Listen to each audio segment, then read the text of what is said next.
Pour Camar, je suis très inquiet parce que tout ce qui va suivre est faux et archi faux. Ouais. On commence tout de suite avec justement cette manifestation qui a eu lieu hier.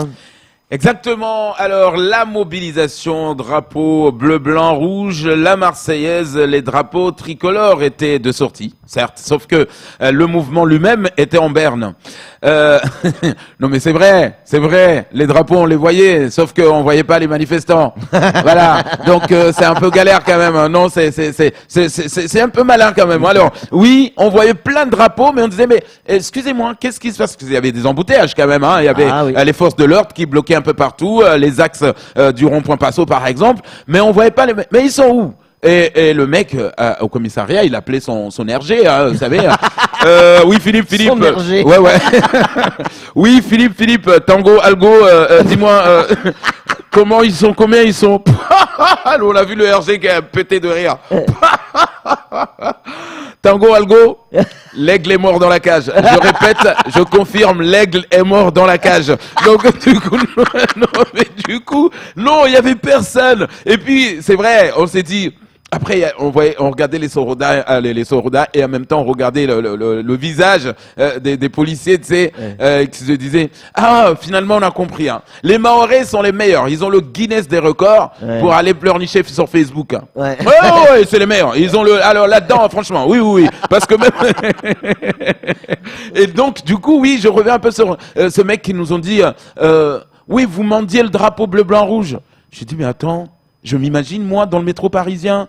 Bonjour, messieurs, j'ai faim, j'ai chaud, ça fait 3 jours, j'ai pas mangé. Oui, alors, soit vous me donnez une petite pièce, ou vous me donnez le drapeau bleu, blanc, rouge, ou un sourire, ça ira. Vous avez vu déjà quelqu'un mendier un drapeau où? Non, mais c'était nous hier. Donc... Vous allez avoir des problèmes. Vous allez avoir de sérieux problèmes, j'allais dire de vieux problèmes. Non, de sérieux problèmes. Et donc maintenant, j'ai décidé, à partir de maintenant, je vais créer un compte Facebook qui s'appelle Anti-Coup de gueule. Dès que je vois un Mahorais, oui, qui veut poster un coup de gueule, je lui dis, ta gueule.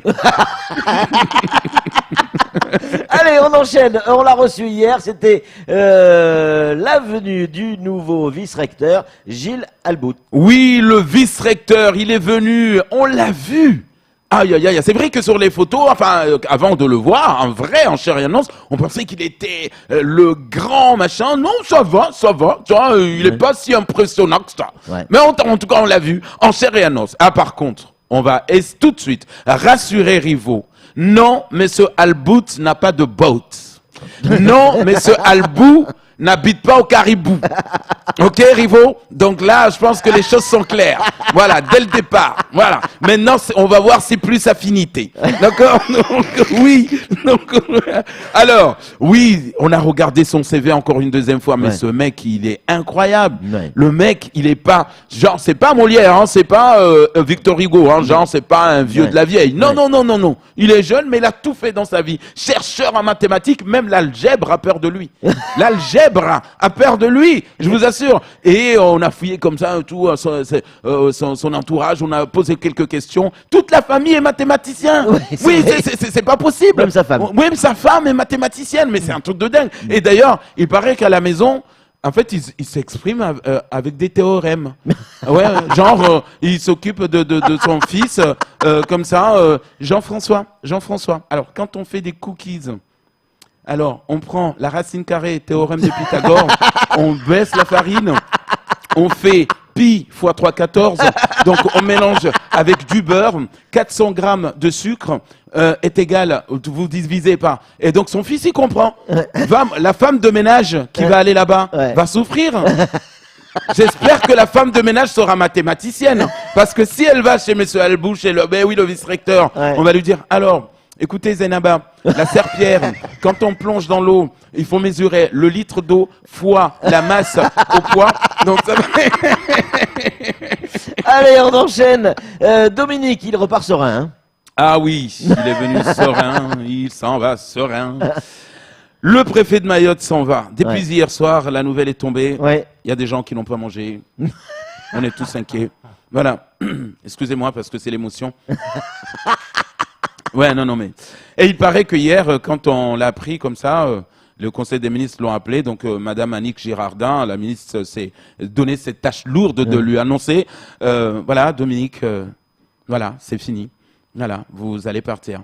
Et donc il a dit non, s'il vous plaît, j'aime mon rocher ici, la case rocher, j'aime ce rocher, je veux pas partir. Bah tiens, bon, Dominique, écoutez-moi. Sortez sortez du corps de Patrick Mian. Lui, il est foutu.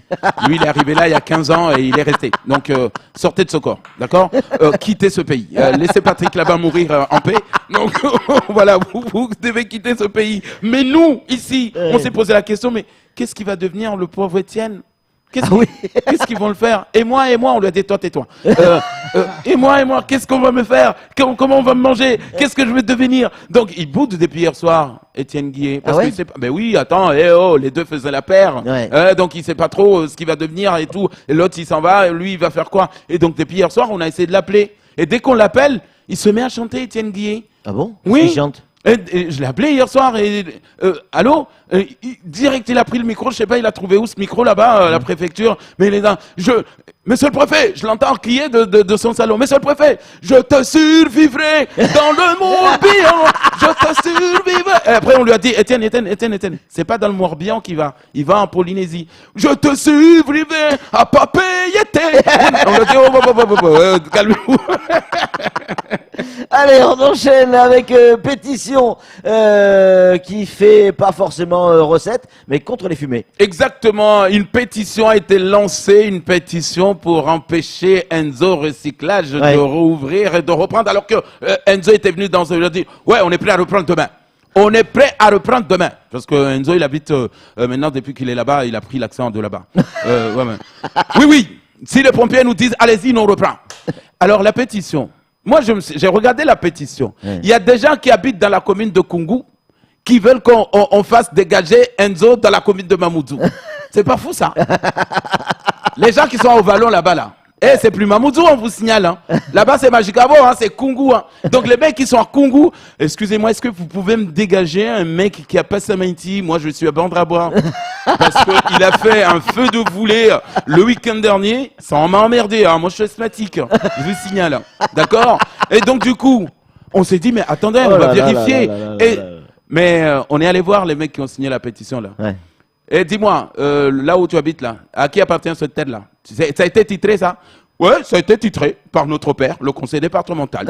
Ah ouais, c'est lui qui nous a dit de venir là. Oh là là. Alors on est parti voir Edem. Mais de Edem, mais vous voulez vraiment voir partir Enzo? Et le gars de Edem l'a dit, ah non, pas du tout, Enzo c'est un pote, on boit un café, en plus, surtout avec un colosse comme ça, j'ai peur de signer la pétition. Vous êtes fou, Camar. Vous êtes fou. Saïd Hachim, ça y est, il va y aller. On va le retrouver sur Marion. Exactement, enfin Maoré dans un bateau. Ouais. Parce qu'apparemment, il fallait qu'ils étudient d'abord s'il sait nager ou pas, au cas où il y a un naufrage. Oui, Saïd Hachim, notre géologue, il était le premier d'ailleurs à dire attention, ces tremblements-là, parce que à l'époque, rappelez-vous quand ça a commencé, il n'y avait pas de mecs de Paris, genre, des techniciens en volcanologie, géologue. Et donc du coup, il y avait que lui, que tous les médias allaient voir. Oui, mais c'est Saïd Hachim, alors qu'est-ce qui se passe là? Ça tremble là trop. Et donc il nous expliquait, donc dans une île. Il était comme un blanc à l'époque. Il parlait comme un blanc. Et quand le Marion Dufresne est arrivé avec des spécialistes de Paris, le mec, on lui a dit, bon, va ranger les câbles. D'accord? Saïd Hachim, tu vas ranger les câbles et tu nous amènes du thé, s'il vous plaît. Deux morceaux de sucre et demi, s'il te plaît, dans le café. OK?